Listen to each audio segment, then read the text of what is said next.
Bonjour et bienvenue sur Europe 1 jusqu'à 18h. Nous allons ensemble commenter l'actualité. Aujourd'hui avec Sophie Garel, Christine Bravo, Valérie Mérès, Pierre Bénichou, Jean-Yann, Gérard Miller et Philippe Gueluc. Alors je propose que nous tirions au sort qui va commencer par parler, parce que il faut dire nous sommes un de plus, enfin même une de plus, puisque Christine s'est trompée d'émission. Vous deviez venir demain seulement, Christine. Mais merci de me garder. Alors, on la garde, qu'est-ce qu'on fait les copains? Oui, vous connaissez quand même l'adage. On n'est pas vos copains, primo. Secondo, plutôt crevé que de renvoyer Christine Bravo. Tertio, la façon dont vous faites semblant de dire elle est en trop alors que vous lui avez dit viens, on dira que t'es en trop. Je trouve ça non seulement indigne d'un gentleman, mais indigne d'un homme tout court. Voilà. Comme quoi, il n'y a pas besoin de tirer à la courte paille pour voir qui commencera à parler. Hein. Merci Philippe Gueluc de prendre ma défense de temps en temps. Ils manifestent aujourd'hui les retraités. Hein. Vous avez vu ça, c'est un vrai problème, hein, le paiement des retraites. Patron, il a la retraite, patron. Elle a une longue retraite là, oui. Non, mais est-ce que dans les prisons, quand on est prisonnier, est-ce qu'on continue à toucher sa retraite? Même les gens qui ont passé leur vie en prison, quand ils sortent, ils demandent et ils obtiennent une retraite parce que en prison, ils ne sont pas fonctionnaires de l'État, mais étant donné qu'ils sont sur la liste de l'État, quand ils arrivent à 60 ans, ils touchent une retraite. Alors, Pierre Bénichou, de l'administration pénitentiaire. Vous qui savez à peu près tout, répondez à cette question. Oui, qui tombe dans le coma en prison. Oui. Comment ça se passe? Imaginez, on le condamne à 6 ans de prison. Oui. Le choc d'entendre ça, il tombe dans le coma. Oui. Bon, là, on l'emmène à l'hôpital de la pénitentiaire, oui. Et il reste 6 ans dans le coma. Et il se réveille la veille de sa libération. Oui. Bon, on le laisse sortir. Mais il est content de retrouver la santé. on le laisse sortir et le type, il s'est même pas aperçu qu'il a fait 6 ans de prison. Il faudrait lui redonner 6 ans pour qu'il les fasse consciemment. C'était une question. C'est une question, il n'y sera pas répondu, la question ne sera même pas posée, mon petit gars. Pourquoi vous êtes sensible au problème des retraites, Christine? Eh ben, je suis sensible aux retraités qui manifestent, parce que je vous signale qu'une manif, normalement, ça dure 2 heures. Eux, ils vont arriver avec des cannes, je sais pas quoi, ça va durer 6 heures. On va être emmerdés toute la journée. C'est vous savez, Christine, quand même. Pour avoir des ronds quand ils sont vieux, c'est pas des vieux. Christine, je vous rassure, le MEDEF n'a pas encore complètement gagné, la retraite n'est pas à 90 ans. Donc les gens qui sont dans la rue aujourd'hui retraités sont pas si vieux que ça. Ils se battent pour la retraite à 60 ans. Mais oui. C'est la volonté du travailleur. Si dans votre entreprise vous garde jusqu'à 97 ans, elle peut très bien vous garder, et puis vous ne toucherez votre retraite qu'à partir de 97 ans. C'est à partir de 60 ans et qu'on a ces trimestres, à ce moment-là, on peut faire valoir ses droits à la retraite. Si vous connaissez rien, je ne peux pas vous reprendre au départ, moi. Moi, je connais rien au problème de retraite parce que j'ai pas encore bossé à RTL. Les gendarmes, par exemple. Les gendarmes qui s'occupent des jardins, là, tout ça, gardiens, gendarmes. Jardiniers, c'est les gendarmes. Et puis la dame fait le ménage et la vaisselle. Votre seule présence ici, Jean-Yann, est une insulte à la classe ouvrière. Et la façon dont vous allez dire que les syndicalistes sont des gens qui ne regardent que leur propre intérêt est purement et simplement ignoble. Je vous le dis. D'ailleurs, à RTL, ils sont allés un peu trop loin. Parce que cette promotion qu'ils font en disant maintenant c'est vive les vieux, vive les vieux, vive les vieux, enfin, et qu'ils sont allés jusqu'à retarder de 5 ans l'âge de la retraite, c'est RTL qui a organisé tout ça. Mais c'est évident. C'était 60 ans, ils mettent 65, bientôt 70 et après 75. Oui, mais si les vieux d'RTL sont encore en business, ils vont plus écouter RTL, il n'y a que qui l'écoutent. Mais s'il faut revenir, Mélie Grégoire et puis Geneviève Tabouy, la retraite à 87 ans. Geneviève Tabouy. Attendez-vous à savoir. Ouais, attends, je vais chercher la phrase. Attendez-vous à savoir. Dernière nouvelle de demain. Ah, génial, Geneviève Tabouy. Elle est morte, elle? Oui, tout à fait. Comment l'aurait fait venir, hein? Je te connais. Elle est tout ce qu'il y a de plus mourir. Vous savez que Geneviève Tabouy était une des rares journalistes à être directement nommée par Hitler. Hitler l'a visée à un moment donné dans un discours, il a nommé son nom, elle était tellement connue, elle était bien informée. Ce qui prouve qu'il écoutait RTL. C'est vraiment une radio de salaud. Ich bin eine grosse tête. Quelle horreur. Les plus jeunes qui nous écoutent savent évidemment pas qui est Geneviève Tabouis, c'est une grande journaliste. Non, journaliste de politique étrangère, c'était l'équivalent de Hélène Carrière d'Ancos, qui elle sait tout sur les Russes. Oui, elle a tout prévu, Madame Carrière d'Ancos. Elle a prévu que l'Empire soviétique était inexpugnable que pour aller avec M. Revel. Ils ont tous les deux dit tout ce qu'on devait savoir, c'est-à-dire que, à moins d'une déflagration mondiale, à moins d'une attaque atomique, l'Empire soviétique ne sombrerait pas, que le mur de Berlin était là pour la vie, et maintenant ils paradent tous en disant on l'avait bien dit. C'est extravagant. Mais c'est formidable, ça. Ce qu'il faut, c'est affirmer des trucs. Ouais. Il y a un mec pour qui j'ai une admiration sans borne, moi, c'est un mec qui s'appelle Alain Minck. Oui. Qui sort un livre par an pour dire des conneries, et rien n'arrive jamais. Et le mec, on leur fait quand même revenir comme spécialiste en lui disant Alain Minck, vous qui vous êtes trompé l'année dernière. C'est vrai, Gérard? Est-ce que vous pourriez nous dire qu'est-ce qu'il faut faire pour se gourer encore cette année? Et il repart pour un tour, le mec. Mouillez-vous, Gérard. Je vais me mouiller parce que je connais bien Alain Minck, mais c'est pas complètement faux. Et c'est vrai en plus qu'il a quand même beaucoup varié dans ses pronostics, y compris politiques. On l'a retrouvé plutôt à gauche, plutôt à un moment du côté de Et Balladur. quand il se trompe, il fait Minck alors. Qu'est-ce qu'on pourrait affirmer ici? Quelle est la rumeur ou le bruit ou le truc qu'on pourrait lancer qui serait repris partout? Ce serait génial. Bouvard revient.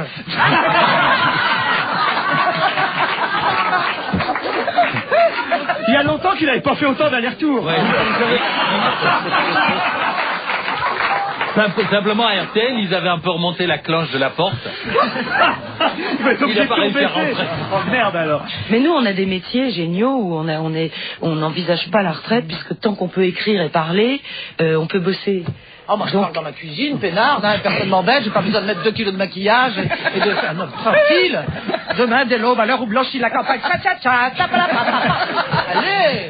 Mais il y a tout de même des métiers dans lesquels, des entreprises publiques dans lesquelles on oblige les gens à partir à la retraite. Le professeur Montagnier, par exemple. Oui. Dans le service public. Ah bah Montagnier, Il retourne pas à retraite. Excuse-moi, Sophie. Jean, Yann, votre retraite, vous y pensez, vous, ou pas, justement? Tous les matins. C'est vrai? Tous les matins, vous dites j'arrête. Non, tous les matins. Non, je suis arrêté déjà, je dis tous les matins. Le matin, je me lève. Alors, je fais quelque chose que je n'ai jamais dit à personne. Pour arriver à me lever, je fais balancier avec mes jambes. Vous savez, avant j'étais couché comme ça. Je me levais normalement, vous voyez, je m'étais assis, puis je posais les jambes par terre. Maintenant, voilà. Maintenant, faut que j'envoie les jambes en l'air comme ça pour 2-3 fois, vous comprenez? Et à la 4e fois, les jambes touchent par terre, et là, vite, je me lève. Alors, bien sûr, ça me fait mal derrière les cuisses, c'est normal. Et je vais vers le lavabo, alors vraiment, bon. Alors un jour je vomis, un jour je vomis. Ça dépend ce qui s'est passé la veille, vous savez. Alors là, ces jours-là, je me dis, oh là là, la retraite est proche. Puis après, vers midi, ça revient. Après, on déjeune normalement, on boit un coup, et on est reparti le soir à 2h du mat. Là. Ça doit être agréable de se réveiller avec Jean-Yann. Personne se réveille avec moi. Ah bon. Ah non. couche avec lui, mais je ne réveille pas avec personne ne se réveille jamais avec moi. C'est terminé depuis des années. Ça. Et vous vomissez dans le lavabo ou ailleurs? En principe, je fais ça dans les hôtels. C'est parce que ça et se couper les ongles des pieds, c'est 2 trucs qu'on fait pas chaque fois. C'est tellement vrai. Alors, il y a quelqu'un qui n'est pas à la retraite encore, c'est Roland Dumas, et lui a fait son retour devant les caméras. La presse est unanime, il a été très brillant pour se défendre. Il est très classieux avec sa fiancée, quand même. Ah oui. Ils se seraient pas entendus tous les deux quand même, parce que là on a l'impression que d'un seul coup c'est à nouveau le grand C'est amour. même pas lui qui lui refaire les babouches, d'après ce qu'il dit. Non, il les a remboursés. Elle s'en souvient pas, mais lui dit les avoir remboursés. On s'en fout un peu des chaussures, hein, pour tout dire. Ça dépend. Si on s'en fout des chaussures, il n'y a pas de procès, puisque ce procès ne tient que pour une paire de chaussures. Tous les autres chefs d'accusation ont été abandonnés, sauf le recel d'abus de bien social, qui était le fait d'avoir reçu des chaussures, d'avoir été invité à déjeuner 3 fois au restaurant et d'avoir eu 2 statuettes Moldovalac en cadeau. Il en a cassé une, je crois. Voilà comment on peut foutre en l'air la vie d'un... Tous les gens m'ont dit, alors Dumas, c'est incroyable ce qu'il s'est mis. Bon, mais qu'on le prouve, il y a un procès, il y a eu une enquête, j'espère qu'elle est allée jusqu'au bout et qu'on va prouver ce qu'on a dit sur lui. Les juges pourront peut-être prouver qu'il est coupable d'avoir fait de la résistance, qu'il est coupable d'avoir eu son père fusillé, qu'il est coupable d'avoir été un des grands ministres de la France, qu'il est coupable d'avoir été un des plus grands avocats français, qu'il est coupable... Je me demande s'il n'est pas pour un petit peu pour... Roland Dumas. Moi, je vois le procès par le petit bout de la lorgnette, hein, et c'est vrai que de voir ce couple réuni enfin, puis qui d'un seul coup tombe finalement d'accord devant le juge. Hein, c'est émouvant. Moi, j'aime bien. Moi, hein, j'aime bien la reconnaissance quand même d'une belle nuance. Là, vous êtes en train de parler dans tous les sens, mes bons amis. Là, ça ne va plus. Là. Allez-y, monsieur Yann. Bon, ce qui est surprenant et tout à fait étonnant et qui traumatise un peu les populations, c'est comment une dame peut-elle toucher une commission de 6 milliards 500 millions anciens pour avoir arrangé un coup vasouillard et tout. Non, ça vous surprend pas, ça? Elle suce bien. Non, mais maintenant, on est en train de dire elle a payé une paire de pompes. Alors vraiment, si sur 6 milliards et demi, on peut pas acheter une paire de pompes à son petit homme, alors merde. Vous avez dit une chose d'une rare finesse, à savoir, elle fait bien certains trucs, mais c'est toutes celles qui font bien certains trucs, toutes ces 6 milliards et demi, dis donc. Je vais vous dire, parfois, on peut faire d'autres choses. Quoi, Valérie, exprimez-vous. Sans plaisir. Vous êtes ici pour vous exprimer, Valérie. Allez au fond de vos... Ouais, non, mais c'est pas parce qu'on est une femme... Oh putain, je vais pas y arriver. Hein. Je sens que vous l'avez sur le bout de la langue. Ce que je veux dire par là, c'est que d'après ce que j'ai compris, il y a aussi des mecs qui sucent, alors vos gueules. Tu n'as jamais dit que dès qu'une femme avait de l'argent, c'est parce qu'elle faisait cette chose-là. Non, mais enfin... Et dès qu'elle en avait pas, je ne voulais pas dire qu'elle le faisait pas. Quand même, alors je suis rassurée. Laissez-leur une chance. Gérard, prenez ma défense. Il y a quand même une partie du procès, c'est aussi porte sur le fait que cette femme a été payée pour coucher avec un ministre. Mais pas du tout, jamais personne ne dit ça. Coucher. Quand même. Non, mais on a dit qu'elle couchait avec un ministre, comme vous le dites, c'est évident. Et que, couchant avec ce ministre, elle a monnayé son intimité avec quelqu'un d'autre. On n'est pas allé la chercher rue Saint-Denis pour lui dire, tiens, si tu tapes le ministre, tu auras 6 milliards et demi. Là, on dit, tu auras 250 francs. Enfin, c'est pas la même chose. Elle était la maîtresse du ministre, et on lui aurait dit, parce qu'elle est la maîtresse du ministre, si tu peux intervenir pour les frais grattes ou je sais pas quoi, à ce moment-là, on te donnera de l'argent, et la commission, c'est dû être 6 milliards et demi. Moi, je trouve qu'avec 5 milliards, on y arrivait. Bon, enfin, c'est... Jean-Yann? Ah ben moi, je vous dis, honnêtement, je ne suis pas du tout homosexuel, et beaucoup de gens le savent, mais pour 6 milliards et demi, je suis importune. Allez, on se retrouve après la pub. Monsieur. On va se gêner, la suite jusqu'à 18h, toujours avec Valérie Mérès, Sophie Garel, Christine Bravo, Bénichou, Yann, Gueuluc et Miller. Est-ce que je peux quand même dire que j'ai réfléchi pendant la pub, parce que vous êtes d'accord avec Jean-Yann que pour 6 milliards de centimes, précisons-le, pas de francs, de centimes, vous êtes relativement modeste, vous êtes prêt donc à faire une fellation. Oui. Moi, j'aimerais savoir, franchement, puisque vous avez prouvé à cette émission que vous êtes un homme honnête, à partir de quelle somme est-ce que vous êtes prêt à le faire? Me dites pas que pour 1 milliard de centimes, vous ne seriez pas prêt à le faire. On est d'accord? 1 milliard. Oh. Vous voulez pas parler en nouveau franc? Moi, il m'a donné ce tarif. C'est 3 milliards en voiture, 6 milliards en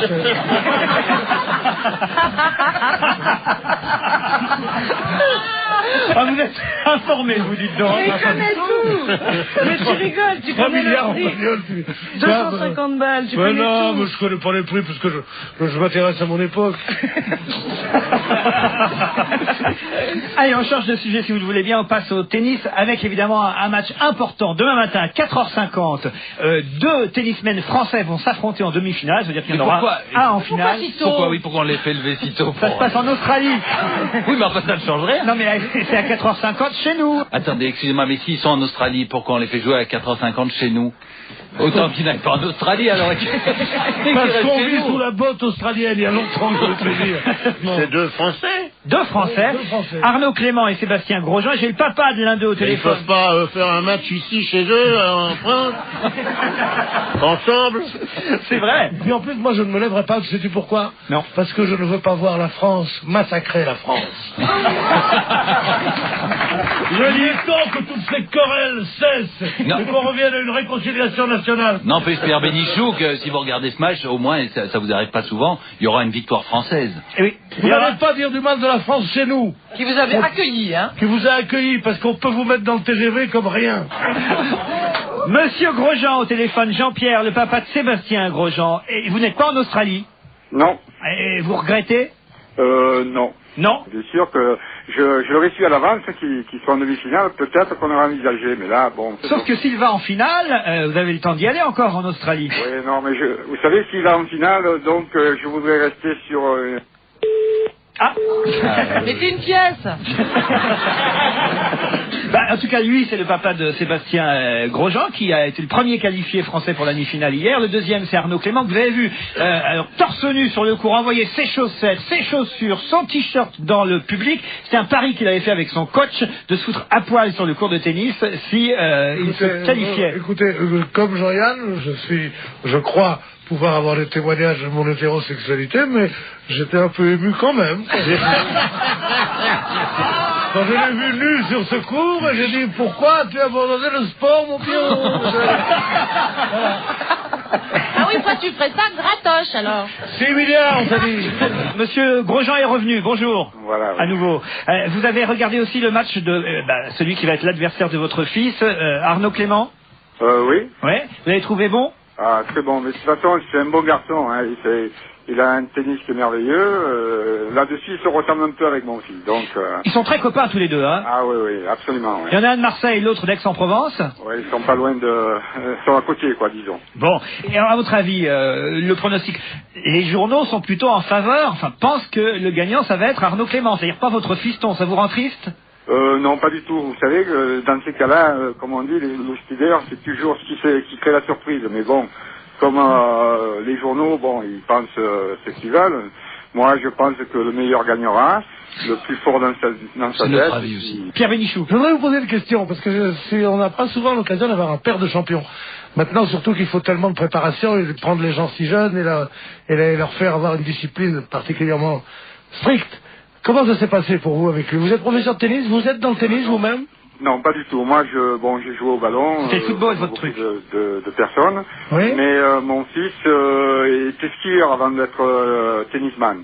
Skieur. Alors là, pour se déshabiller, ça prend 1 heure de plus, hein. Voilà.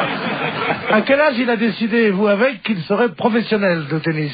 Eh ben, disons que lui, dans son esprit, il avait déjà, très jeune, parce que à 11 ans, il avait déjà eu une interview par FR3, et il disait sur l'interview qu'il voulait être professionnel de tennis, quoi.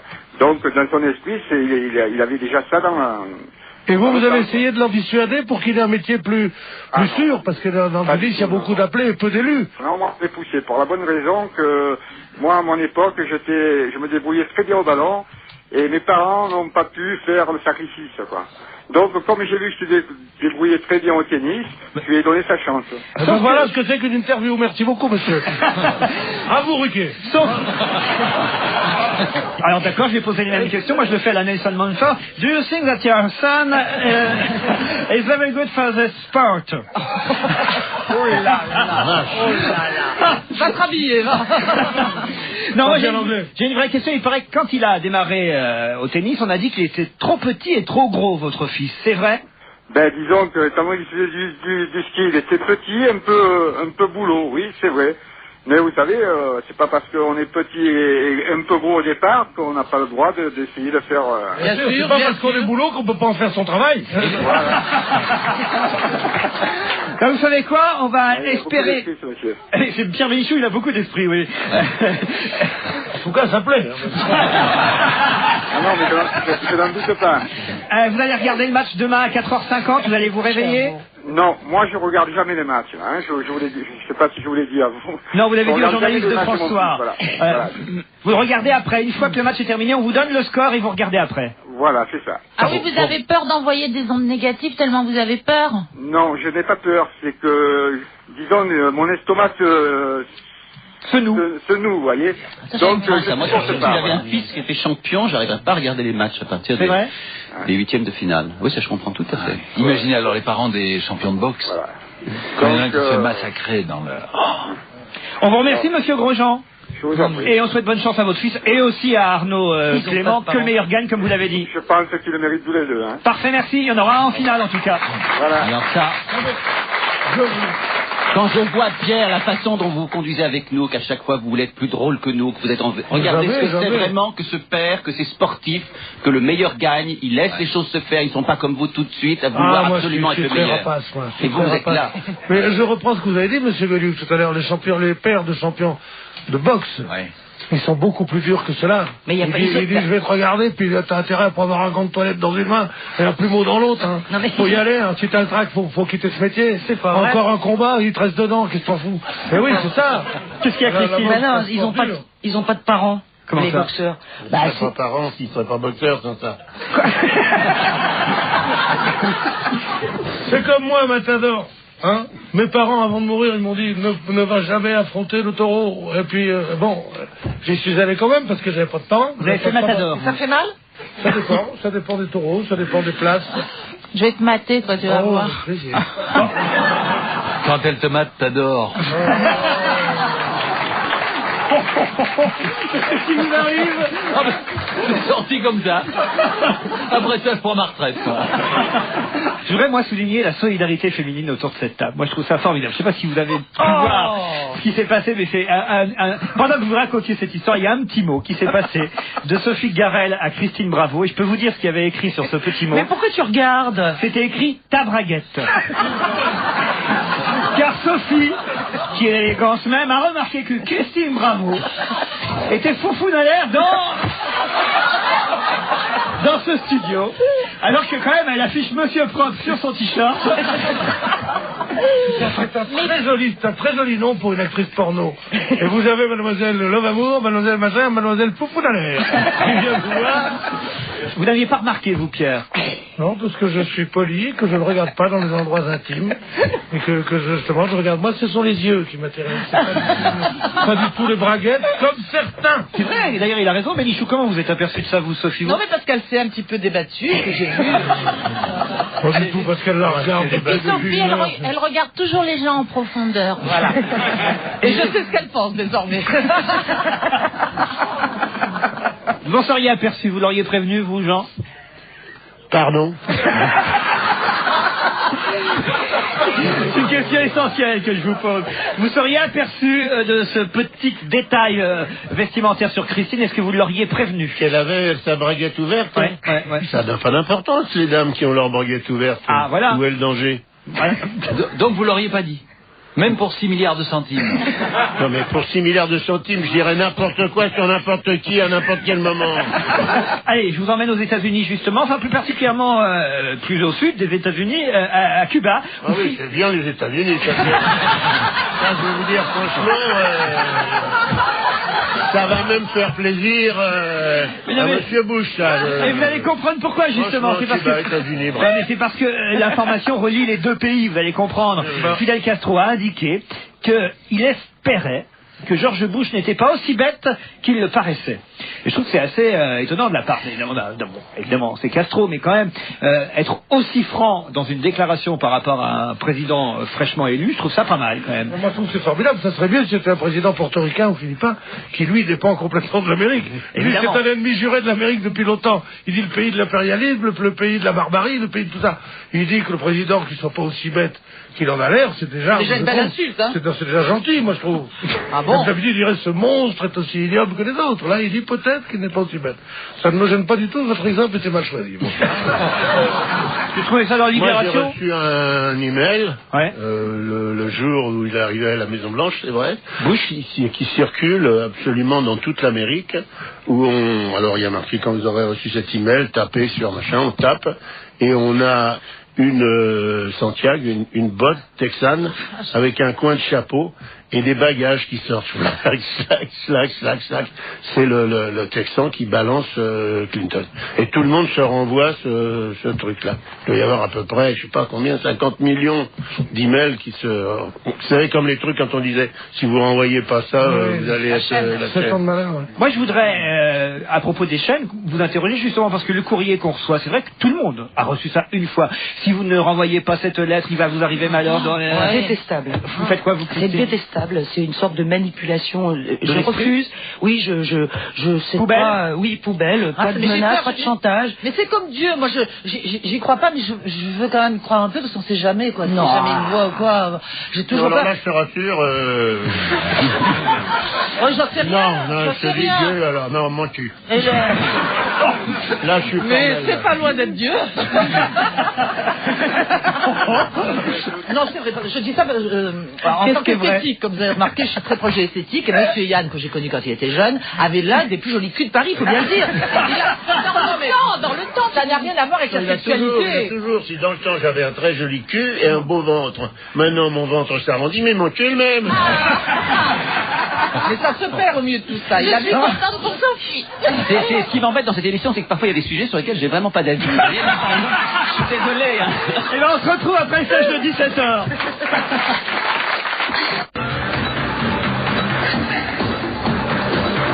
On va se gêner jusqu'à 18h, toujours avec Gérard Miller, Philippe Gueluc, Jean-Yann, Pierre Bénichou, Christine Bravo, Sophie Garel et Valérie Mérès. Vous savez que c'est le nouvel an chinois. On rentre dans quelle année? L'année du serpent. Ça va être une super fête. Allez dans le 13e à Paris samedi ou dans tous les quartiers chinois de vos villes. Bon, il n'y en a pas dans toutes les villes, hein, des quartiers chinois, mais... À Châtellerault, à mon avis. Il y a peut-être même pas un Chinois. Vous savez où il y en a plein? À Lorient. J'ai trouvé une chanson chinoise. L'autre jour, on cherchait, pour faire plaisir à nos amis chinois qui nous écoutent, une chanson chinoise. On en a trouvé une grâce à Benoît dans la discothèque de repas. Alors, est-ce que vous allez reconnaître le chanteur?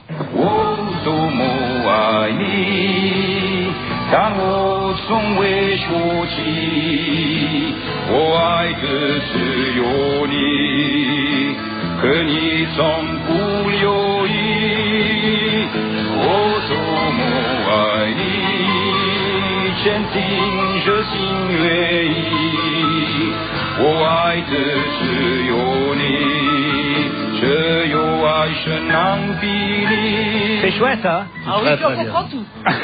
Parfait. C'est la chanson Je t'aime, tu vois de Daniel Guichard, traduite donc en chinois. Est-ce que vous connaissez beaucoup de chansons françaises où on parle des Chinois? Non. Oui, Maton Nuit de Chinoise. Chine. Maton Chinoise. Nuit de Chine? Maton Chinoise. Alors c'est Ah oui. c'est une grosse faute que tu viens d'évoquer là. Pourquoi? Parce que le couplet de Nuit de Chine, c'est quand le soir descend à l'horizon sur Saïgon. Et Saïgon est pas du tout en Chine. Ah oui. Mais à l'époque, oui. À l'époque, c'était la nuit de Chine, la nuit câline, la nuit d'amour, la nuit d'ivresse, de promesses. Les couples se forment. Alors, il y avait ça, il y avait aussi Et moi, un et moi, et Chinois moi. est entré dans l'ombre, un Chinois était sorti de Londres, sa casquette était bleu marine, ornée d'une encre coralline. Il y avait aussi dans le port de Shanghai, il y a des marins qui chantent. Bien sûr. Oui.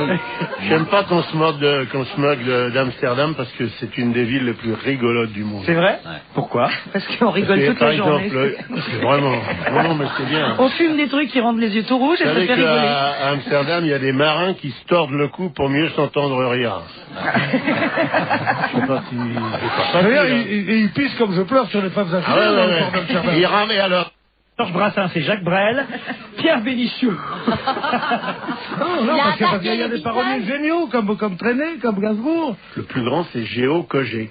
Qu'est-ce que c'est ça, Géo Cogé? Le Géo Cogé, c'est le mec qui a écrit J'ai la rate qui se dit la Cogé, le poil, c'est pas bon. qui est une des chansons les plus formidables de l'histoire de la chanson. Évidemment. Il avait écrit après, il a eu moins de succès, mais c'était bien aussi. Il avait fait le lundi, je fais comme ceci. Le mardi, je répète sans répit. Et ça, c'était... Sophie Forte nous la chante au moins 4 fois par an, cette chanson. Ça, c'est absolument formidable, ça. Mais vous savez que les Chinois, sur les disques, sur les CD, les 33 tours, au lieu de chez nous, on met les titres des chansons, eux, ils mettent des numéros. J'écoute la 3, la 4 et la 22. Oui, vous chantez la 28. Vous connaissez le restaurateur chinois qui est avec sa femme au lit? Il est minuit moins 5, alors tout d'un coup, il la réveille et il est vraiment dans un état qui ne laisse aucun doute sur ses intentions. Il lui dit, mais qu'est-ce que tu veux à cette heure-là, pour m'embêter comme ça? Qu'est-ce que tu veux? Il dit, j'aimerais bien un 69. Il dit, des ailes de requin avec des poulets à cette heure-là? Aucune chance. Moi, c'est...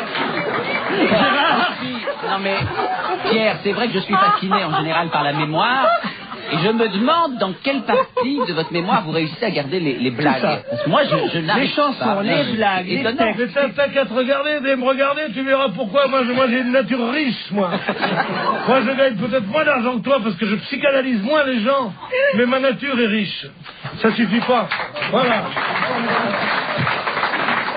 Le maoïste que vous étiez, Gérard Miller, car maintenant je sais que vous n'étiez pas trotskiste, j'ai fait cette connerie pendant des années, maoïste, a dû évidemment être un peu peiné qu'on se moque ainsi de ce beau pays qu'est la Chine et des chants chinois, car évidemment, ça allait. Vous ne connaissez pas un chant révolutionnaire chinois que pourriez nous interpréter? Si, l'Orient se lève, mais je ne sais. C'est comment ça? C'est la chanson. On dirait un nom de restaurant, donc. Moi, je suis incapable de chanter. Allez-y, Gérard. Franchement. Dans bon les damnés dans la terre, dans bon les damnés dans l'oubli. C'est pas ça? Oui, ça pourrait être ça. La reine dans ton gratin rond, fait l'explosion dans la fin.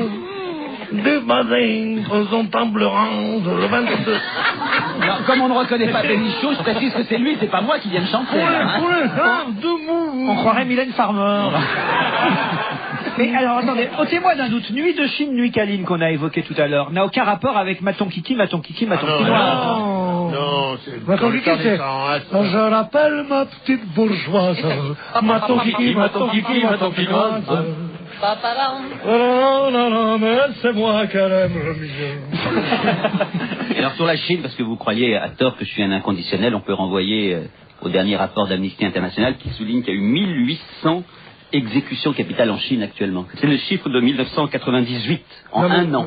En un an, 1800 personnes. Ils disent que le chiffre exact est tenu secret, mais Amnesty dénonce environ ce chiffre-là. Alors j'ai une information que m'a donnée une amie qui est médecin et qui est spécialisée dans les greffes de reins. Oui. Elle assistait à un congrès mondial de médecins et le représentant chinois s'est fait huer par les 2000 participants au congrès parce qu'il a dit que chez eux, quand on avait besoin d'organes, on faisait des analyses de sang sur les condamnés à mort et puis qu'on les exécutait en fonction de la demande des hôpitaux. C'est pas vrai. Ouais. Ça se regarde les reins. Pas que les reins, on reprend des tas de morceaux.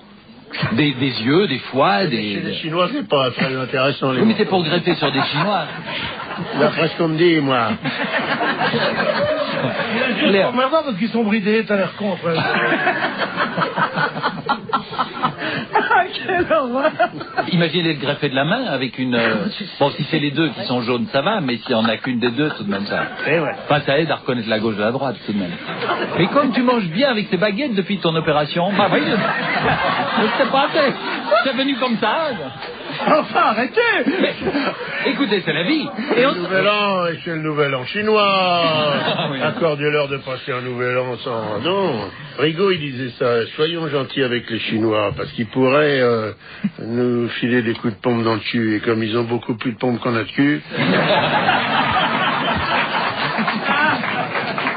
Gérard Miller, vous êtes dans le journal ce matin, encore? Encore? Mais dis-moi, un journal où il n'y a pas Gérard Miller, c'est la compris? C'est un coup Bouvard, un coup Miller, hein? C'est normal. Alors, dans le Figaro ce matin, la rubrique trop vu et pas assez vu. Alors, dans la rubrique trop vue, vous avez Amanda Lear, la grossesse de Céline Dion, les nappes de pétrole, le corset, Gérard Miller et la fausse cuisine ethnique. Je trouve que c'est un joli patchwork. Hein, Gérard? Vous retrouvez avec Amanda Lear, la grossesse de Céline Dion, les nappes de pétrole, le corset et la fausse cuisine ethnique. Je trouve que c'est pas mal, finalement. Qu'est-ce que vous en pensez? Oui, le corset, j'avais pas remarqué qu'on en parlait beaucoup, mais je dois pas lire les... La cuisinette non plus, hein. La cuisine quoi, vous dites? L'ethnique, la cuisinette. C'est pas la cuisinette. C'est pas les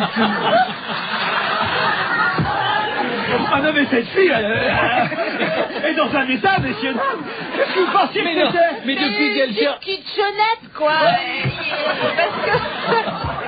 La cuisinette. Je croyais que c'était la marque. D'abord rentrer Valérie Mérès dans un magasin Mobile Pas et dire voilà, je voudrais une cuisinette Nick. La cuisine ethnique. ethnique. Voilà. Ethnique, c'est ce que veut dire ethnique. C'est-à-dire qu'elle te le met... Parce que c'est ethnique. ethnique, la cuisine. D'accord. Non, mais parce que vous avez mal phrasé. J'ai mal phrasé, ouais. La grossesse de Céline Dion, oui, c'est vrai qu'on en parle un peu beaucoup. Énormément. On n'en parlera pas plus d'un an, hein. Mais on parle de Gérard Miller partout. L'autre soir, j'ai rencontré mon vieil ami Guy Bedos, que je vois pas souvent. Il me dit, il paraît que tu vas chez Ruquier. Tu connais donc Gérard Miller? Je dis oui, je le tutoie personnellement. Je dis, il m'a dit, mais c'est pas possible. Quel type merveilleux, il est formidable. Il est même venu en Corse chez moi. Eh ben, au petit déjeuner, je me disais que peut-être qu'il connaît trop de psychanalyse et tout. Il est marrant même au petit déjeuner. Et je jure que ce que je dis est authentique. C'est vrai? Mais Oui. il va peut-être nous rejoindre bientôt, Guy Bedos, autour de cette table. Non. Oui, Oui. C'est lui ou moi? Eh bien, nous confirmons, il va donc bientôt nous rejoindre autour de cette table. Laurent, on n'a pas vu pourtant Gérard Miller dans votre excellente émission de mardi soir sur France 2. C'est vrai. On a tout essayé. Oui. Et qu'est-ce qu'il disait dans les cafés les jours qui ont suivi? Ah bah c'est assez drôle, oui, hier j'étais en terrasse d'un bistrot et il y a un couple qui passe, qui s'arrête à ma hauteur, qui fait émission hier soir, alors formidable, hein, vraiment on arrive, c'était génial, hein. Et puis ils partent, ils font 3 pas et ils reviennent. Et puis alors je ne vous dis pas qui, mais il y en a un, il nous a pas manqué. Hein.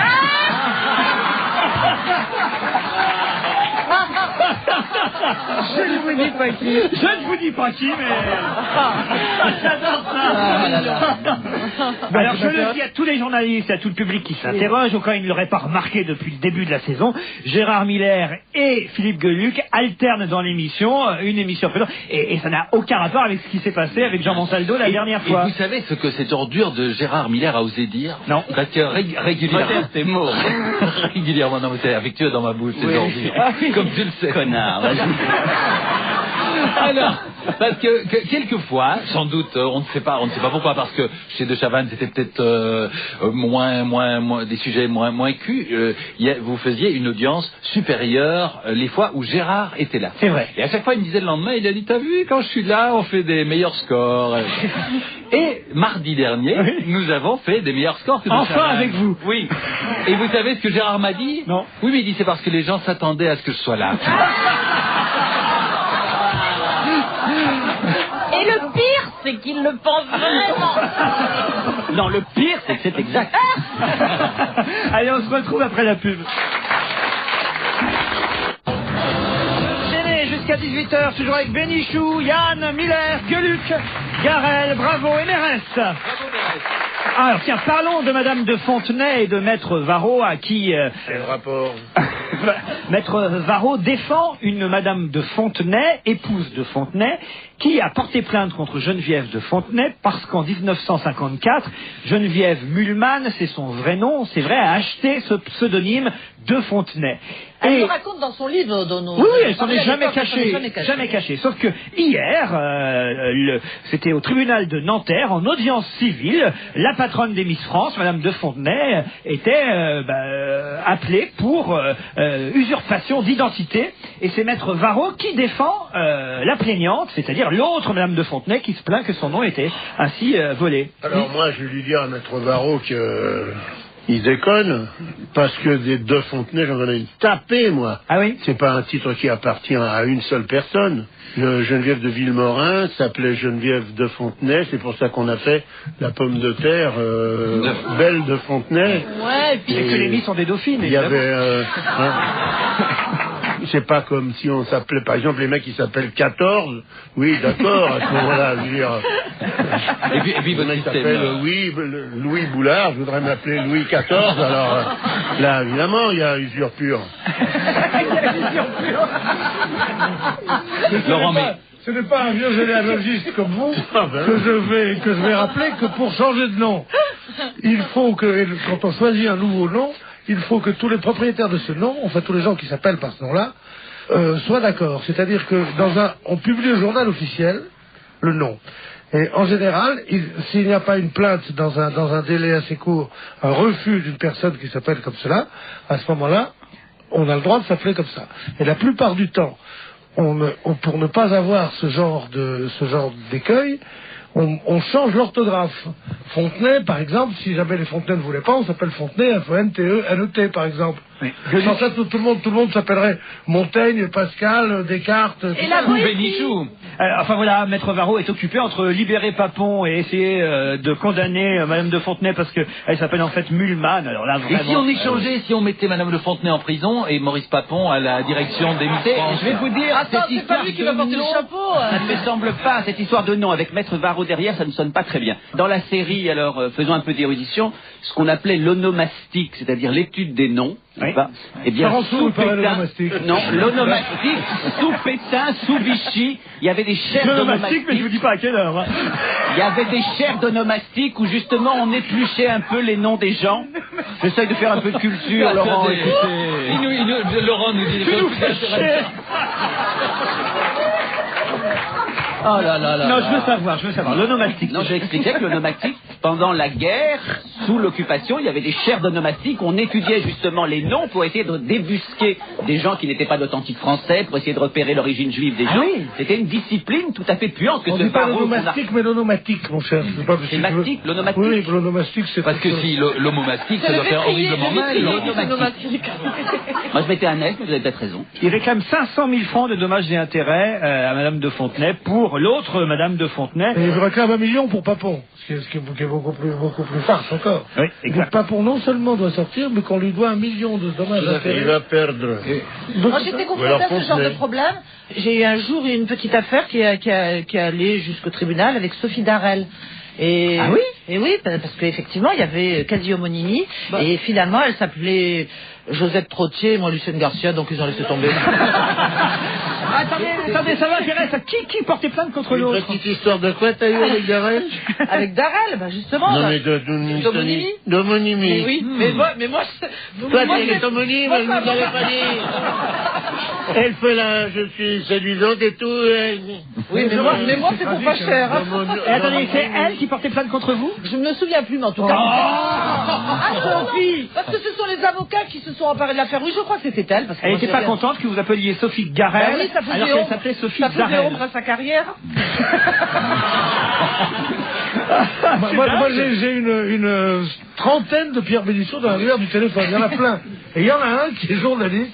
Et enfin, je ne sais pas s'il est vraiment journaliste. En tout cas, il a des chaînes de films porno et des trucs comme ça. Et il a fait un journal absolument. Votre alibi ne tient pas. Non, alors. Il a fait un journal qui voulait être drôle avec des dessins absolument atroces. Il y avait Madame Tibéri qui était dans des postures absolument atroces. Et je reçois le téléphone de Tibéri. Je connais pas. Tu les as encore, Monsieur Bénichou, je savais que vous étiez un polémiste, mais là vous allez trop loin. Je dis, mais qu'est-ce que... Oui, dans votre journal, et le journal est signé à la fin, directeur. J'ai cherché à retrouver le mec. J'ai eu du mal parce que c'était une boîte postale. Il était à l'Observateur, le mec. Tu avais du mal à suivre dans la rue. Bon, et je suis arrivé à trouver le mec au bout de 2 jours, parce que c'était des filles. Je lui ai dit, comment je m'appelle moi? Je lui ai dit, je sais pas, Pierre Bénichou, voilà. J'ai dit, non, mais comme je travaille dans la presse depuis plus longtemps que vous, j'ai dit, ah non, je travaille dans la presse depuis longtemps, place aux jeunes. Ah, vous auriez dû le prendre dans l'émission, là. C'est drôle. Ah, bah dites donc, on va donner son adresse à Philippe Bouvard. Chacun le sien. Dites, Christine, vous avez une homonyme? Bravo? Oui. Ah, il y en a, oui, il y en a, mais c'est des Espagnols. Il n'y a pas de Bravo. Alors, ça change rien à l'homonymie, hein. La petite Garcia va se souvenir, il y avait un truc qui s'appelait, il y avait écrit Al nombre que no tenía. Bravo tailleur. Ah, C'était le nom Tailleur qui s'appelait Seigneur Bravo. Bon, bravo Tailleur. Et moi je croyais toujours que c'était qu'un type qui était tellement bon comme Tailleur qu'on l'applaudissait. Bravo Tailleur. Il disait quand même, il manque pas d'une certaine assurance. Vous étiez bravo petit à Tailleur. ce moment-là. Hein? Vous étiez enfant à ce J'étais moment-là. gamine, j'avais encore des chaussettes en fil, là, j'avais pas le droit de soir. Christine? Mais moi, je lis encore dans des papiers de journalistes, mais comment elle peut être aussi suffisante aussi, et pour avoir choisi un pseudonyme pareil. Ah oui. C'est-à-dire que des gens me contestent ce nom en disant que je suis totalement d'une immodestie totale. Mon père s'appelle Antonio Bravo, ma mère Carmen. Oui, mais c'est quand même très immodeste d'avoir gardé ce nom. Hein. Franchement. Gueuluc? Non, moi j'ai pas d'homonyme. C'est un nom très rare qui signifie bonheur en flamand. Oui. Mais en revanche, en Belgique, suite à mes dessins, beaucoup de gens ont appelé leur chat, leur animal de compagnie, Gueuluc. Ah oui. Alors parfois c'est formidable, mais parfois c'est terrible parce que je reçois des faire-part, des gens qui m'écrivent, qui disent voilà, Gueuluc s'est fait écraser devant chez nous par un camion. Gueuluc a pissé partout. Oui. On a dû faire piquer Gueuluc. On a enlevé les boules de Gueuluc. Non, mais moi je me lasse pas quand chaque fois que je pense à Yann, je sais qu'on vous le dit tout le temps, mais c'est trop beau pour les gens qui l'ont lu. On raconte, je sais pas si c'est vrai que Godard vous a fait tourner Yann pour une raison essentielle avec, on s'en rappelle, Mireille d'Arc, simplement pour avoir au générique Yann d'Arc, Jeanne d'Arc. C'est vrai ça? Qui dit ça? Ah bah oui, c'est lui qui l'a dit, en tout cas dans une interview, Godard l'a dit. Pour faire le rigolo, s'il a dit ça. Mais non, on comprend que ce soit... C'était beau. C'est un rigolo. Il y a des trucs beaucoup plus drôles avec Godard. Ah oui? Oui. Quoi par exemple? Mais c'est un peu long. Ah si, Non, vous faites pas prier. On a 5 minutes. Alors, moi, j'avais il m'avait appelé Jean-Luc en disant, on fait un film policier, machin, c'est un type qui cherche à tuer sa femme, ils ont un accident, ils se promènent dans les bois, et puis, on commence à tourner dans les bois, et il me dit un jour, à partir de maintenant, tu te rases plus, parce que comme vous êtes dans les bois, tu n'as rien pour te raser, alors tu te laisses pousser la barbe. Et puis, il nous donne des scènes à faire. Et puis un jour, il dit, alors maintenant, là, vous allez prendre le sentier, puis vous allez rencontrer le petit Pousset. Ah bon, bah alors on va rencontrer le petit Pousset. Alors on se balade, et puis d'un seul coup, on voit arriver Alice au Pays des Merveilles avec le petit Pousset. Alors on discute, on parle un peu politique, hein, comme on a le petit Pousset.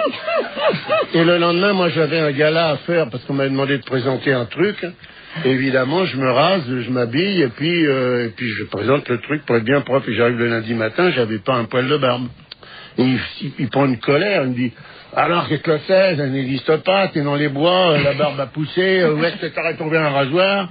Et j'ai dit, t'as pas vu, c'est le petit Pousset qui me l'a filé. Et on m'a plus jamais parlé de ça. Ça s'est arrêté comme ça. C'est surréaliste. C'est quel film? Weekend, c'est un film superbe, et notamment il y a, je me souviens, un extraordinaire travelling. Oui, formidable. Formidable travelling sur les accidents. C'est un des plus longs travelling peut-être de l'histoire du cinéma. Mais Puis il y avait aussi des séquences sur un caillou. Pendant 1 heure, il y avait un caillou à l'image, et puis avec un texte en dessous d'un homme politique essentiel. C'était intéressant comme film. Il y avait un machin. Il y avait un machin. Il a donné vachement envie de le voir. Il y avait un mec qui arrivait avec une Alfa Romeo, je sais pas quoi, qui rentrait de plein fouet dans un tracteur et qui avait la tête éclatée. Et il y avait une gonzesse qui sortait, qui disait « Oh, Paul », et le mec qui conduisait le tracteur, il disait « Mais il n'avait pas la priorité ». Et il disait « Si, parce qu'il était riche et il était beau, alors il avait la priorité ». Ça, c'est bien, ça. Est-ce que c'était pas dans ce film où il y avait une fille qui se faisait violer, on lui mettait des poissons dans les fesses? Des poissons dans les fesses, mais ça c'est... Ah, j'ai joué la cassette, je l'ai pas vu. Ça manque à ma culture. Week-end de Godard. Et c'est pas dans ce film qu'il y a cette anecdote avec la coproduction italienne? Si, c'est là-dedans. Ah oui. C'est quoi ça? Le producteur avait exigé qu'il y ait des acteurs de la coproduction italienne pour établir la coproduction, et Godard, ça lui plaisait pas. Alors il n'aura jamais rien donné à faire. Et à la fin du film, dans les derniers jours, on lui a dit il faut faire quelque chose avec la coproduction italienne. Alors il nous a fait marcher. Je marchais avec Mireille. Et puis il y avait un tronc d'arbre. Et sur le tronc d'arbre, il y avait 6 mecs qui étaient assis. Et j'ai dit qu'est-ce que vous faites là? Ils disaient on est les acteurs de la coproduction italienne. Allez, on se retrouve après le journal de 17h30.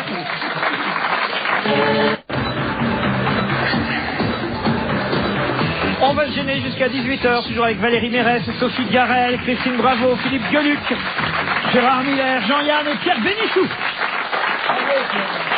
Moi j'aime bien lire de temps en temps les rectificatifs parus dans les journaux. L'autre jour il y en avait un assez ridicule dans Libé, là c'est dans le Figaro, je l'avais rectificatif. On voit comme ça, grâce à ce rectificatif, à quoi servent les ambassadeurs. Regardez, je vous le dis. Contrairement à ce que nous avions écrit hier dans l'article intitulé Victor Bou, marchand de guerre, et comme nous le signale l'ambassadeur de Roumanie en France, la ville de Burgas, zone franche sur les bords de la mer Noire, se trouve en Bulgarie et non pas en Roumanie.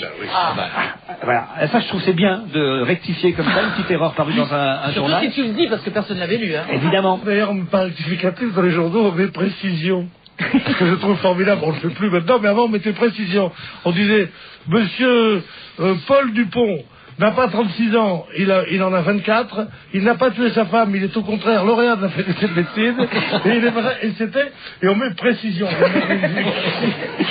Mais là, on ne peut pas, vous évoquiez le fait qu'on me voyait beaucoup, donc il y a eu des articles, dans chaque article il y a des erreurs, et c'est absolument impossible de les rectifier. Non. Ça, c'est dans chaque. Et par exemple, moi, je lis un article où on parle de ma famille, on explique que si je suis à la télévision, c'est notamment parce que j'ai besoin d'argent, parce que j'ai des pensions alimentaires à payer, et que mes enfants sont à l'école alsacienne. Je n'ai pas de pension alimentaire à payer, aucune, même si je suis séparé de mon épouse qui vit tout à fait bien sa vie, et j'ai aucun enfant à l'école alsacienne. Les enfants sont au lycée Jules Ferry. Mais c'est un scandale. Et donc, non mais c'est parler de toi, parlant de ton œuvre. Non, mais regarde. Jean-Yann? Mais c'est pas ça le problème, c'est que les journalistes, surtout dans le spectacle, peut-être pas les journalistes de grande information, comme ils sont extraordinairement fainéants, ils reprennent les articles des autres. Oui. Ce qui fait qu'à partir du moment où il y en a un qui a dit une connerie, il y en a 15 qui disent la même connerie. Et vous pouvez plus la rectifier parce que plus personne ne sait d'où ça sort. Absolument. Il est arrivé une chose dont je jure qu'elle est vraie, et qui est plutôt la plus incroyable du monde. Vers 1950, il y avait une revue qui s'appelait Constellation. Et il y avait trois types qui foutaient rien à Saint-Germain-des-Prés, qui s'appelaient Jean Caux, Robert Scipion, et un troisième, vous avez Philippe Grabach. Et ils avaient l'oreille de la patronne de Constellation. Ils vont voir la patronne et lui disent, chère madame, vous savez, nous avons connu le secrétaire de l'ancien valet de chambre de Staline qui est prêt à tout raconter là-dessus. Et ils se mettent à faire sur un coin de table au flore les mémoires du valet de chambre de Staline et qui racontait les trucs, comment il fouettait, comment il faisait les trucs, comment il empêchait les gens de dormir. C'est des choses absolument atroces. Bon, ça passe. Et d'ailleurs, pour l'anecdote, c'est encore plus belle, il a dit, mais il faudrait bien payer ce mec-là. Il dit oui, il faut être payé en liquide. Alors, parce qu'évidemment, le type n'existait pas, c'est eux qui avaient écrit ça. Et ils trouvent le valet de chambre de l'hôtel de la Louisiane, qu'ils amènent vers la dame, qui était un Indien, qui paraît qu'il avait le temps. Elle a dit, mais comment, mais il a l'air un peu indien, ce garçon. Alors elle dit, mais non, c'est parce qu'il est de, je ne sais de quelle région d'Odessa, ou je sais pas où, les gens sont bruns. Bref, elle paye. Et cet article paraît, et puis un petit succès, comme ça, on voit des trucs. 3 ans plus tard, il y a le rapport Khrouchtchev. Dans le fameux rapport attribué au camarade Khrouchtchev, où on raconte les crimes de Staline, il y a 2 anecdotes, dans le genre comment il a fouetté son premier ministre, et qui ne sont extraites que de ce truc-là. Et donc peut-être que toutes les autres ont été reprises dans d'autres machines, dans d'autres pays où des types avaient fait des trucs pareils, et peut-être que Staline, il a rien fait du tout. Peut-être qu'il existe pas. Ce mec était parfait. Mais on en a plein des trucs comme ça. Ah ouais? Moi, j'avais fait un film avec Christian Jacques et Jean Marais qui s'appelait Le Saint prend l'affût. Et puis, les mecs ont sorti dans la presse film avec Jean Marais, Jean-Yann, Dario Moreno, Le Saint prend. Il n'y avait plus l'affût. À ce moment-là, j'ai dit au mec, le titre n'est pas complet, il manque là. Le Saint la prend. Dans toutes les biographies, dans tous les machins de Marais, dans tous les trucs, il y a ça. Non. Le Saint la prend, un film de Christian Jacques, avec Dario Moreno et Jean Marais. Le Saint n'est pas totalement sain, quoi. Allez, j'ai une petite info là pour revenir à l'actualité. Bison Futé est paumé. Voilà. C'est que tous les ans en janvier, Bison Futé profite de la pause du trafic pour sortir son calendrier annuel de prévision pour les routes.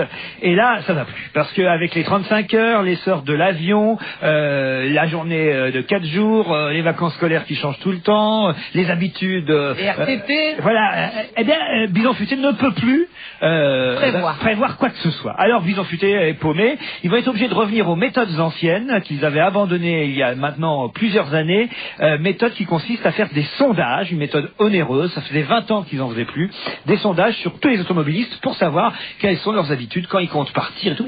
Plus aucun calcul n'est possible. Voilà. Alors ne suivez plus les conseils de Bison Futé, il est paumé. Non, parce que si tout le monde les suit, eh ben, tu pars pas le jour où il dit qu'il faut pas partir.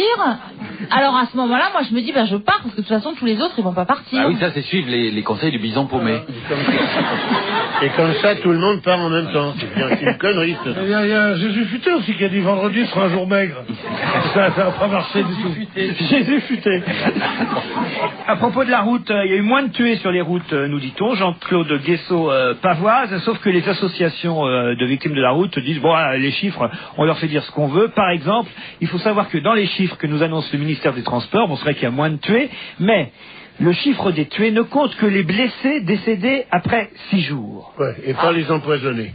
C'est-à-dire des mecs qui s'empoisonnent sur la route. Ah oui, qui s'emmerdent même. Sans conduire. Ça arrive. On comprend pas la Jean-Yann. À mon avis, c'est parce qu'il va... Là, j'ai besoin qu'on Si un mec veut se flinguer, il va sur la route, il s'empoisonne, il n'est pas comptabilisé dans les morts sur la route. Mais ça, c'est normal. Est-ce que est comptabilisé dans ce que vous dites les enfants à qui on file des raclés et qui saignent et qui sur la route? Parce que moi, il n'y a pas un gosse que je puisse amener à bon port. Ça dit, c'est quand qu'on arrive, je vais faire pipi, est-ce qu'on peut descendre, tu m'achèteras un Mars. Moi, je les frappe quand ils arrivent vivants. C'est miraculeux, mais ça m'énerve. Allez, alors là, on va avoir encore du courrier de l'association des parents. Merde. Bon. Non. Mais quand tu parlais des empoisonnés, là, Jean-Yann, c'était peut-être des gens qui s'arrêtent dans les restaurants? Route? Non, c'est plutôt dans les avions, ça. Et particulièrement Air France. Voilà. Non mais je reviens à mon chiffre, là Pierre Bénichou, avouez que ça n'est pas normal et que Jean-Claude Guessot là triche un peu quand il ne compte pas les gens. Admettez, vous avez un accident de la route et vous mourrez pas tout de suite. Vous mourrez pas tout de suite. Pourquoi j'aurais un accident de la route, moi? Pourquoi il mourrait pas en plus? Vous Ils vont mourrez... nous empêcher de mourir maintenant, les jours. Et encore quoi, ils sont de mourir nous. Si vous mourrez dans les 6 jours, vous faites partie de la comptabilité des accidents de la route. Si vous mourrez au bout du 7e jour, vous ne faites pas partie des statistiques. Pourquoi donc? Pas normal quand même ça. Bah non. Ah bah parce que c'est pas la route qui vous a tué, c'est l'hôpital. Ah c'est mieux. Je suis pas sûr, mais je crois qu'au bout de 6 jours, la gendarmerie, si le mec est pas mort, il le ramène sur la route. On quitte la route pour les piscines, c'est un sujet qu'on avait déjà évoqué ici il y a, j'ai l'impression, un mois au moins. Et qu'est-ce que je vois dans le Figaro ce matin? Qu'est-ce que vous voyez dans le Figaro? La grève perdure. Non. Des piscines. La grève des maîtres nageurs. Que de noyés. Que de noyés en perspective. 205 éducateurs sportifs des activités de la natation, anciennement appelés maîtres nageurs sauveteurs de Paris, viennent d'accepter le principe d'une grève tournante. Car la grève s'est durcie pour les scolaires. C'est-à-dire que les maîtres nageurs ont repris le boulot pour les gens qui vont à la piscine, mais pour les groupes scolaires, non. C'est justement sur ceux qui savent pas nager. C'est ça qui est terrible. Parce qu'ils en ont marre des piscines, c'est trop dur, ils font la grève parce qu'ils veulent des plages. Bien connu. À l'école de ma fille, il y a écrit quelles sont les mamans qui veulent bien accompagner. Ça fait toujours 2 mamans qui doivent accompagner avec la C'est maîtresse. toujours les deux mêmes d'ailleurs, elles viennent aussi pour le mieux. C'est vrai? Ouais. C'est toujours les deux mêmes. Et ces saletés, Elles sèchent que leurs enfants. elles sèchent que leur môme. Mais oui. Évidemment. Et toi, le tien, il peut crever, quoi. Donc c'est mieux au printemps. C'est normal, attends, on va d'abord le mien, les autres on verra plus tard. Vous faites il y en ça, a vous. des biens, quand Je même. sais pas, attends, ils sont près de la ménopause, je vais pas faire je vais pas les sécher, mais bon. Moi, quand j'étais petit, je séchais la natation. Oui. Ça se comprend. Mais Vous vous marrez avec ça, mais je vous signale que cette grève des maîtres nageurs dure depuis le 29 octobre. Donc Eh ben, novembre, c'est ça, depuis- décembre, janvier, 3 mois de grève. C'est étonnant dans cette émission. Dès qu'il y a une lutte de salariés, immédiatement on ne comprend plus rien. C'est très clair. Pourquoi est-ce que c'est les scolaires? C'est parce qu'en effet, les maîtres nageurs sont toujours là lorsqu'il y a des gens dans l'eau. Mais- Simplement, quand la piscine n'est pas protégée, quand ils disent on fait grève, à ce moment-là, on n'envoie pas un certain nombre de gens, dont les scolaires. C'est marrant, évident on se qu'on marrait est- bien et Mais puis non, là, mais c'est bien. C'est ça que je trouve formidable, c'est que faire la leçon là. Non, mais mais c'est intéressant parce qu'il n'a pas eu encore d'article dans le journal Le Petit Chien. Le Petit Chien nous donne une grande interview. Il n'a pas eu de papier dans Brass Magazine. Gérard, retourne en Chine si tu trouves que c'est mieux là-bas. Ah ouais, Là, les écoutez, piscines sont je pleines. soutiens la lutte des maîtres nageurs. Parce que Gérard a toujours eu son maillot de bain. Tu ferais bien de mettre ton maillot de pièce et puis de... En piscine, c'est ça? Bien, Gérard. Le Mao de Pichine. Voilà-tu pas qu'il va devenir parisien? Vous allez à la piscine, vous, Christine? Non, moi je suis fascinée par Jean-Yann. Je te jure, il ne fait que des petits trucs avec des petits bouts de papier. Ça s'appelle des cocottes. Oui. Et à la radio, on n'a rien à foutre. Bah ouais. On est là, qu'est-ce qu'on fait à part parler? Alors, faut bien s'occuper. Alors, je fais des dessins, moi, voilà. Allez, une cocotte de plus pendant la pub, on se retrouve tout de suite après. 18h, toujours avec Christine Bravo, Sophie Garel, Valérie Mérès, Gérard Miller, Jean-Yann, Philippe Gueluc et Pierre Bénichou. Et au téléphone, une dame que les auditeurs de radio et décidément, on aura beaucoup parlé d'RTL aujourd'hui. Les auditeurs d'RTL ont connu pendant de longues années une dame qui n'est pas là en tant qu'animatrice ou spécialiste des relations avec les auditeurs, comme elle le faisait sur RTL dans les années 70. Et bien, elle a écrit un nouveau roman. C'est chez Plon, votre éditeur, Jean-Yann, le mien aussi. Oui, c'est ça, oui. Un très bon éditeur. Et ce roman s'appelle... Maurice Plon, très sympa. Ce roman s'appelle... Il a épousé la fille Bottin.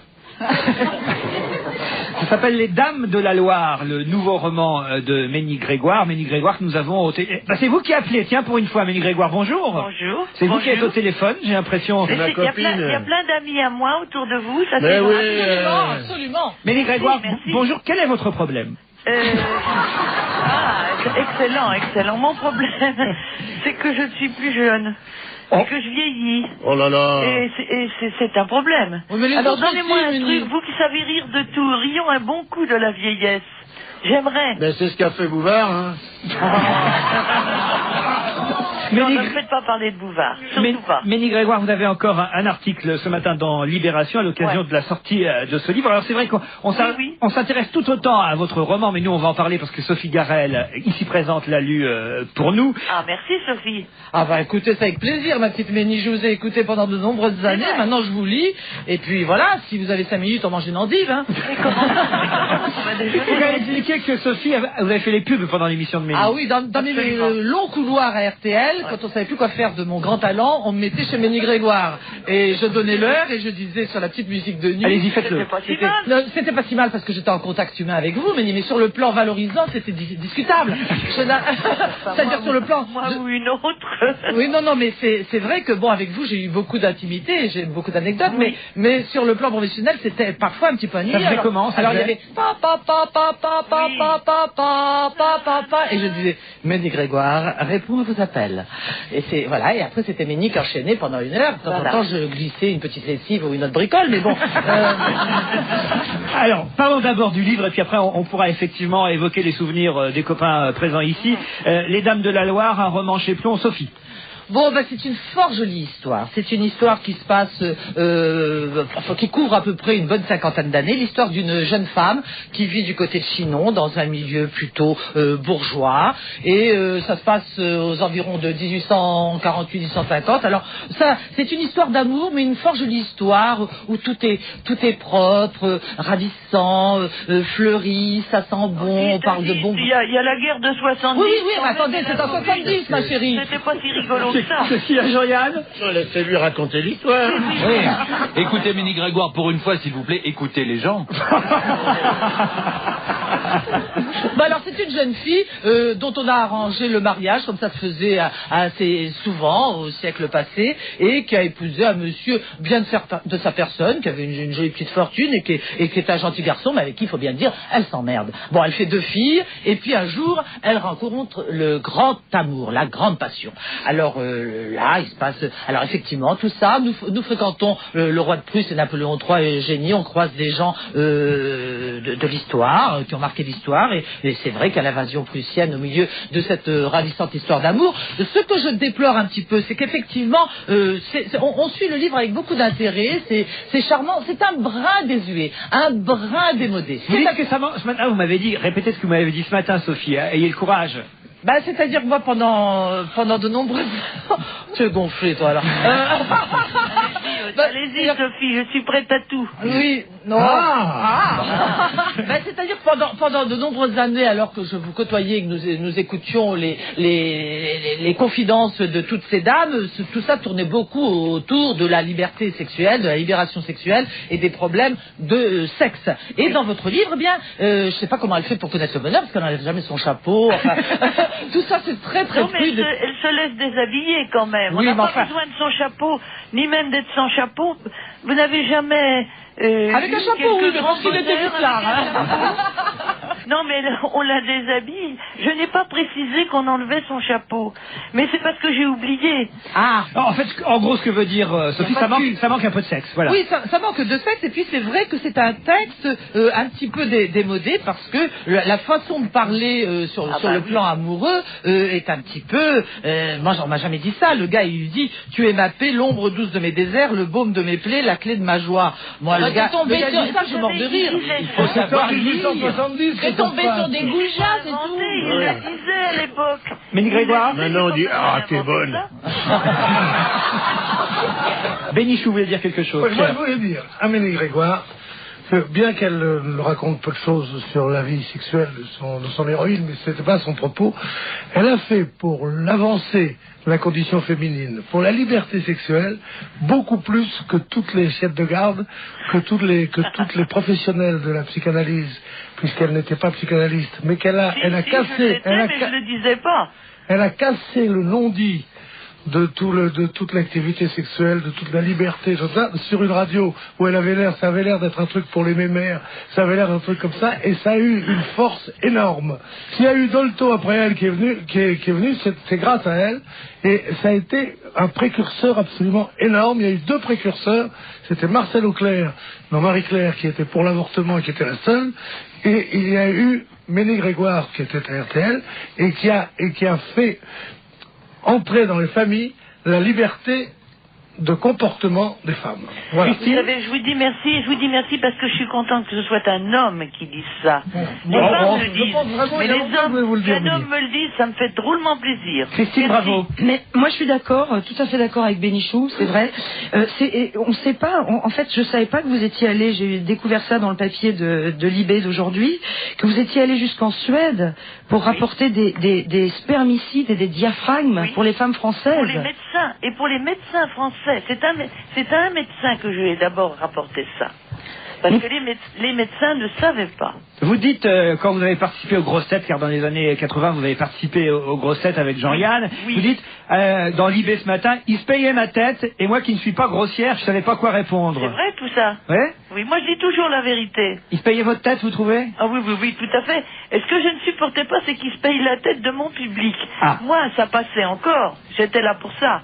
Mais j'étais fâchée chaque fois qu'il rigolait de mes auditeurs et auditrices. Alors moi, il y a deux anecdotes dont je voudrais savoir si elles sont vraies ou inventées. Allez-y. Il y en a une première, Jean-Yann, moi on m'a raconté que c'était vous et Martin, Jacques Martin, qui avait un jour appelé Ménie Grégoire et raconté une histoire de femme qui se trouvait dans un lit, et je ne sais quoi. Non, vous n'êtes pas au courant de cette histoire? Ah non, c'est pas moi. C'est pas vous. Donc on invente des histoires. Oui, non. Il y a une histoire qui circule. Je pense pas que ce soit Martin non plus, parce que non. Très sérieux. On n'a jamais fait ça. Non, mais c'est normal Il a fait bien pire, il le sait. Qu'est-ce qu'il a fait? On va pas le dire. Ah bah si. Eh ben, il a pris des morceaux de mes réponses et des morceaux des questions et il les a mis ensemble pour faire des choses complètement délirantes et rigolotes comme tout, mais qui étaient épouvantables. Il a fait ça sur RTL, c'est-à-dire sur notre propre chaîne. Il s'est foutu de ma gueule sur notre propre chaîne. Eh bien, je n'ai rien dit. Je me suis dit que c'était de la publicité et que qu'on dise du mal ou qu'on dise du bien, il faut qu'on parle de vous. Voilà. Alors Sophie, Ça, c'est du Miller, ça. Sophie a une anecdote. Allez-y, Sophie, allez, assumez, Sophie. Non, mais des anecdotes, j'en ai plusieurs, c'est Vous vrai. savez très bien celle que je veux. Ah, laquelle? Allez-y. Non, c'est vrai, mais je sais pas si vous vous souvenez de ça. D'ailleurs, vous m'avez dit pourquoi elle m'a fait chier pendant des années à me dire faut qu'on m'appelle Moni et maintenant vous dites Méni. Tiens, c'est vrai. Ah ça. oui, répondez à cette question. Moi, vous m'avez toujours demandé. Je ne comprends pas la question. Allez-y. Je m'appelle Meni, c'est tout. Oui, mais pourquoi on dit Méni maintenant alors que vous m'avez toujours demandé à ce qu'on vous appelle Meni, Oh, je m'en fiche un peu pourvu qu'on m'appelle. Ah oui, d'accord. Sophie. Je sais pas, il y en avait beaucoup des anecdotes parce que tous les jours nous tombions sur des cas un peu particuliers. Et je me souviens d'une fois où il y a une dame qui a appelé en disant qu'elle avait un problème sexuel et qu'elle était désolée parce qu'elle était très amoureuse de son mari et que ça marchait pas. Alors Meni, toujours très gentille et très délicate, disait mais vous êtes sûr qu'il a tout essayé, combien de temps? Oui, et un petit peu par en haut, mais oui, un petit peu par en bas, mais oui, mais je vous assure que c'était très bien. Mais alors elle disait mais non, mais je n'arrive pas à l'orgasme. Bon, alors Meni veut essayer de demander si donc ça et ça, et la fille dit non, mais je l'aime, mais je comprends pas, il fait tout ce qu'il faut, c'est parfait. Il dit, et la fille à la fin dit écoutez, je pense que, en fait, c'est parce qu'il a un petit sexe. Et Meni dit, mais alors, écoutez, la taille ne fait rien à l'affaire, ça n'a rien à voir, je vous assure, c'est totalement psychologique, je vous assure, chère madame, donnez-moi de vos nouvelles et rappelez-moi. Et Meni s'est retournée vers moi, parce que je souriais un peu, elle me dit, mais vous aussi, vous les préférez un peu plus grosses? C'est pas vrai, mais c'est drôle. Non. C'est pas vrai, Meni? Non, c'est pas vrai, mais c'est très drôle. C'est très drôle, je vous laisse dire. Ah bah vous l'avez dit plus élégamment, bien sûr. Moi, vous savez, je suis la fille d'un boucher. Non, et non seulement c'est vrai, mais je confirme parce que j'étais à l'écoute ce jour-là et ils avaient oublié de fermer le micro. Jean-Yann? Non, mais c'est vrai, c'est pour la première fois, elle a parlé de choses comme ça. Elle a appelé Alors, un chère chat, maman, un vous chat. appelez-vous Marie-Angèle de Brantôme, très bien. Est-ce que vous avez pris votre panard? Non, ça a fait évoluer les mentalités. Ménie Grégoire publie chez Plomb Les Dames de la Loire. Merci d'avoir accepté de répondre à nos questions et on conseille votre livre. Vous le conseillez, Sophie? Absolument, un fort joli livre. Oui, moi aussi je le conseille. On vous embrasse, on vous remercie. Oui, moi aussi, et merci à tous, merci surtout à l'émission. Belle époque, hein? La première fois que j'ai entendu parler de sexe à la maison, effectivement, c'était à travers la radio, grâce aux émissions de Ménie Moi, si je Grégoire. suis né, c'est grâce à Ménie Grégoire. Ménie Grégoire, Les Dames de la Loire, chez Plomb. Merci à tous, on se retrouve demain à 16h30.